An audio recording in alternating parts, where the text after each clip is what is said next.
Hi hello friends, welcome to Priya's happy kitchen. ನಾನು ಇವತ್ತು ಆಲೂ rice ಮಾಡೋದು ಹೇಗೆ ಅಂತ ಸಿಂಪಲ್ಲಾಗಿ ತಿಳಿಸ್ಕೊಡ್ತಾ ಇದ್ದೀನಿ. ಫಸ್ಟ್ ನಾನು ಒಂದು ಕಡೆಗೆ 2 ಟೇಬಲ್ ಸ್ಪೂನಷ್ಟು ಕಡಲೆ ಬೀಜನ ಸೇರಿಸ್ಕೊಂಡು ಫ್ರೈ ಮಾಡ್ಕೊತಾ ಇದ್ದೀನಿ. ಕಡಲೆ ಬೀಜ ಸ್ವಲ್ಪ ಫ್ರೈ ಆಗ್ತಿದ್ದಾಗೇ 2 ಟೀ ಸ್ಪೂನ್ ಎಣ್ಣೆನ ಸೇರಿಸ್ಕೊಂಡು ಅದಕ್ಕೆ 1 ಟೀ ಸ್ಪೂನ್ ಕಡಲೆಬೇಳೆ, 1 ಟೀ ಸ್ಪೂನ್ ಉದ್ದಿನಬೇಳೆ, 1 ಟೀ ಸ್ಪೂನ್ ಧನಿಯಾ, ಅರ್ಧ ಟೀ ಸ್ಪೂನ್ ಜೀರಿಗೆ, 1 ಟೀ ಸ್ಪೂನ್ ಎಳ್ಳು, 2 ಲವಂಗ, 2 ಏಲಕ್ಕಿ, ಹಾಗೆ ಅರ್ಧ ಟೀ ಸ್ಪೂನ್ ಕಾಳುಮೆಣಸು, 2 ಪೀಸ್ ಚಕ್ಕೆ, 4 ಬ್ಯಾಡಗೆ ಮೆಣಸಿಕಾಯಿನ ಸೇರಿಸ್ಕೊಂಡು ಫ್ರೈ ಮಾಡ್ಕೊತಾ ಇದ್ದೀನಿ. ಇದು ಫ್ರೈ ಆಗ್ತಿದ್ದಾಗೇ ಒಂದು ಮಿಕ್ಸಿ ಜಾರ್ಗೆ ಟ್ರಾನ್ಸ್ಫರ್ ಮಾಡಿಕೊಂಡು ಇದನ್ನು ಪೌಡರ್ ಮಾಡಿ ಎತ್ತಿಟ್ಕೊತಾ ಇದ್ದೀನಿ. ನೆಕ್ಸ್ಟ್ ನಾನು ಒಂದು ಪ್ಯಾನ್ಗೆ 2 ಟೇಬಲ್ ಸ್ಪೂನಷ್ಟು ಆಯಿಲ್ನ ಸೇರಿಸ್ಕೊಂಡಿದ್ದೀನಿ. ಹಾಗೆ ಇದಕ್ಕೆ ಅರ್ಧ ಟೀ ಸ್ಪೂನ್ ಸಾಸಿವೆ, ಅರ್ಧ ಟೀ ಸ್ಪೂನ್ ಜೀರಿಗೆ, ಸ್ವಲ್ಪ ಹಿಂಗು, ಸ್ವಲ್ಪ ಕರಿಬೇವಿನ ಸೊಪ್ಪನ್ನು ಸೇರಿಸ್ಕೊಂಡು ಫ್ರೈ ಮಾಡ್ಕೊತಾ ಇದ್ದೀನಿ. ಇದಕ್ಕೆ ನಾನು ಸಣ್ಣದಾಗಿ ಹೆಚ್ಚಿಟ್ಕೊಂಡಿರ್ತಕ್ಕಂಥ 1 ಕಪ್ಪಷ್ಟು ಈರುಳ್ಳಿನ ಸೇರಿಸ್ಕೊಂಡು ಫ್ರೈ ಮಾಡ್ಕೊತಾ ಇದ್ದೀನಿ.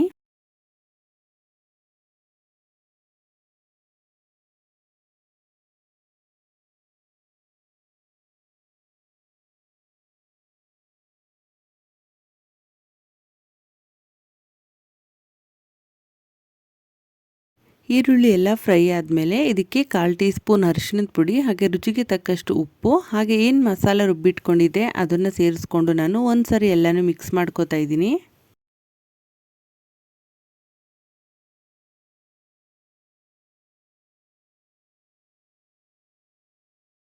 ಈಗ ಇದಕ್ಕೆ ಕಟ್ ಮಾಡಿ ಬೇಯಿಸಿಟ್ಕೊಂಡಿರ್ತಕ್ಕಂಥ ಆಲೂಗೆಡ್ಡೆನ ಸೇರಿಸ್ಕೊಂಡು ಚೆನ್ನಾಗಿ ಮಸಾಲೆನೆಲ್ಲ ಮಿಕ್ಸ್ ಮಾಡ್ಕೊತಾ ಇದ್ದೀನಿ.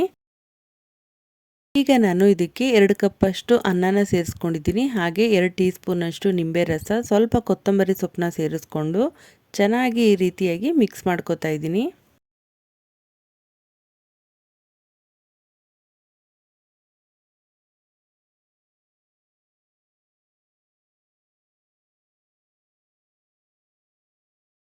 ಈಗ ಆಲೂ ರೈಸ್ ರೆಡಿಯಾಗಿದೆ. ಇದನ್ನು ನಾನು ಒಂದು ಸರ್ವಿಂಗ್ ಪ್ಲೇಟ್ಗೆ ಸರ್ವ್ ಮಾಡ್ಕೊಂಡಿದ್ದೀನಿ. ಇಷ್ಟೇ ಈಸಿಯಾಗಿ ಆಲೂ ರೈಸ್ನ ರೆಡಿ ಮಾಡ್ಕೋಬೋದು. ಯಾರಿಗೆಲ್ಲ ಈ ರೆಸಿಪಿ ಇಷ್ಟ ಆಗಿದೆ ಪ್ಲೀಸ್ ಲೈಕ್ ಮಾಡಿ, ಶೇರ್ ಮಾಡಿ, ಕಮೆಂಟ್ ಮಾಡಿ. ಹಾಗೆ ಯಾರಿನ್ನೂ ನನ್ನ ಚಾನಲ್ಗೆ ಸಬ್ಸ್ಕ್ರೈಬ್ ಮಾಡ್ಕೊಂಡಿಲ್ಲ ಪ್ಲೀಸ್ ಸಬ್ಸ್ಕ್ರೈಬ್ ಮಾಡಿಕೊಂಡು ಪಕ್ಕದಲ್ಲೇ ಕಾಣೋ ಬೆಲ್ ಬಟನ್ನ ಕ್ಲಿಕ್ ಮಾಡಿ ಆಲ್ ಅಂತ ಸೆಲೆಕ್ಟ್ ಮಾಡಿ. Thank you.